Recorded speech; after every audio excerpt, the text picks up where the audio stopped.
خلافت کے آخری دور میں کچھ لوگوں نے، عبداللہ بن سبا یہودی تھا، نام کا مسلمان بنا، مسلمانوں کے خلاف فسادات مچانے شروع کیے۔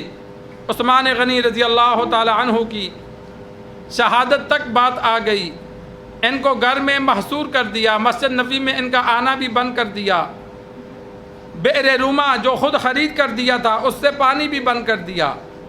40 دن تک یہ گھر میں محصور رہے۔ صحابہ اجازت مانگتے تھے کہ آپ ہمیں اجازت دو۔ 44 لاکھ مربع میل پر حکمران تھے، امیر المؤمنین تھے، کہ آپ ہمیں اجازت دے دو، یہ جو چند باغی ہیں ہم ان کا سر قلم کر دیتے ہیں۔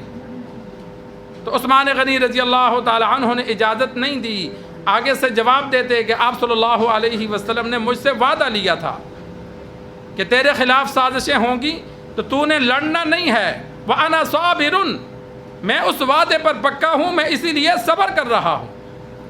اور ساتھ یہ جواب دیتے میں نہیں چاہتا اس امت میں پہلا بندہ بنوں اپنی جان بچانے کے لیے دوسرے کا قتل کرواؤں، کہ ابھی انہوں نے کوئی ایسا جرم نہیں کیا تو میں اپنی جان بچانے کے لیے ان کا قتل کراؤں، میں امت میں پہلا بندہ ایسا نہیں بننا چاہتا۔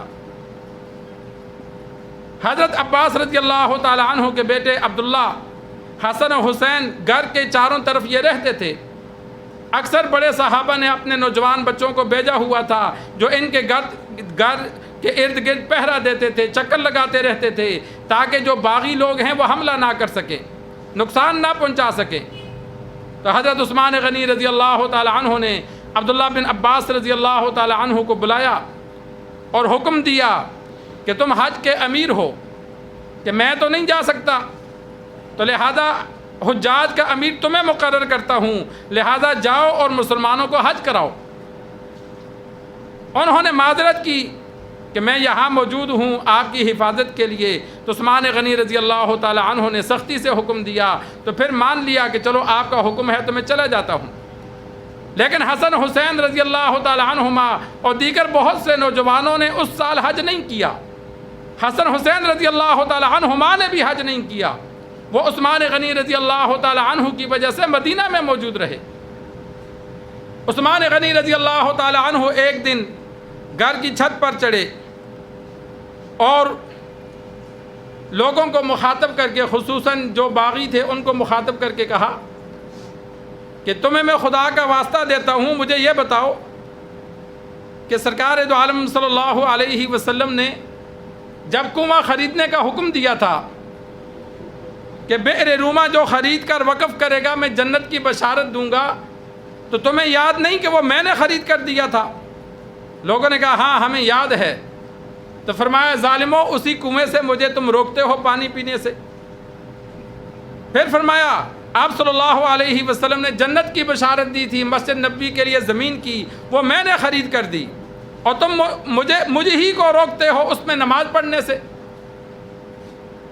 اور پھر عثمان غنی رضی اللہ تعالی عنہ نے فرمایا احد پہاڑ پر ہم موجود تھے تو وہ ہلنے لگا، تو سرکار دو عالم صلی اللہ علیہ وسلم نے زور سے ایڑی ماری، ایڑی مار کے کہا رک جا، تیرے اوپر ایک نبی ہے، ایک صدیق ہے اور 2 شہید ہیں، کہ ایک آپ صلی اللہ علیہ وسلم تھے کہ ایک نبی موجود ہے، ایک ابو بکر صدیق رضی اللہ تعالی عنہ موجود ہے، اور 2 شہید ہیں، ایک عمر فاروق رضی اللہ تعالی عنہ اور ایک عثمان غنی رضی اللہ تعالی عنہ۔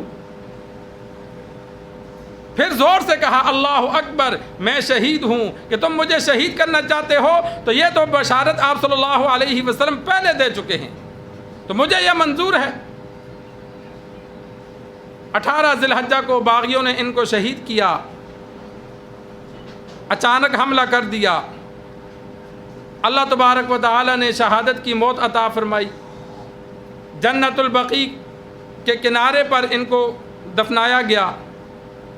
ظالموں کا عبرتناک انجام ہوا۔ ابو قلابہ رضی اللہ تعالی عنہ کہتے ہیں کہ شام کے علاقے میں نے ایک شخص کو دیکھا کہ جس کے ہاتھ اور پاؤں کٹے ہوئے تھے اور وہ اندھا تھا، زمین میں گھسٹ رہا تھا اور رو رہا تھا، چلا رہا تھا کہ میں جہنمی ہوں۔ اور میں نے پوچھا تجھے کیا ہوا؟ اس نے کہا میں وہ بدبخت ہوں جس نے دروازہ کھول کر عثمان غنی رضی اللہ تعالی عنہ کو تھپڑ مارا۔ تو انہوں نے آگے سے جواب دیا تھا کہ اللہ تبارک و تعالیٰ تیرے ہاتھ پاؤں کاٹ دے، تجھے اندھا کرے اور رب تجھے جہنم رسید کرے۔ تو کہتے ہیں دنیا میں اللہ نے ہاتھ پاؤں کاٹ دیے اور مجھے یقین ہے کہ میں جہنمی ہوں۔ عبداللہ بن مبارک رحمہ اللہ بہت بڑے اللہ والے ہیں، امام بخاری کے استاد ہیں۔ یہ کھڑکیاں کھول دینا۔ وہ فرماتے ہیں میں حج کر رہا تھا بیت اللہ کا، میں طواف کر رہا تھا تو میں نے ایک بندے کو دیکھا کہ جو گھسٹ رہا تھا اور رو رہا تھا۔ تو میں طواف مکمل ہونے کے بعد میں نے اس سے پوچھا تجھے کیا مسئلہ ہے، تجھے کیا بیماری ہے، کیا وجہ ہے؟ اس نے کہا میں وہ بدبخت ہوں جس نے عثمان غنی رضی اللہ تعالی عنہ کے سر پہ ڈنڈا مارا تھا۔ یہ دیکھو اللہ نے میرا ہاتھ لکڑ کا بنا دیا، میرے پاؤں توڑ دیے، 40 سال سے بیت اللہ میں رو رہا ہوں لیکن میری دعا قبول نہیں ہوتی، اور مجھے یقین ہے کہ اللہ قبول نہیں کرے گا، مجھے جہنم میں ڈالے گا۔ اور بھی بہت سے واقعات ہیں جو باغیوں کے، جن بدبختوں کو اللہ تبارک و تعالی نے دنیا میں عبرت کا نشان بنایا۔ حضرت حسن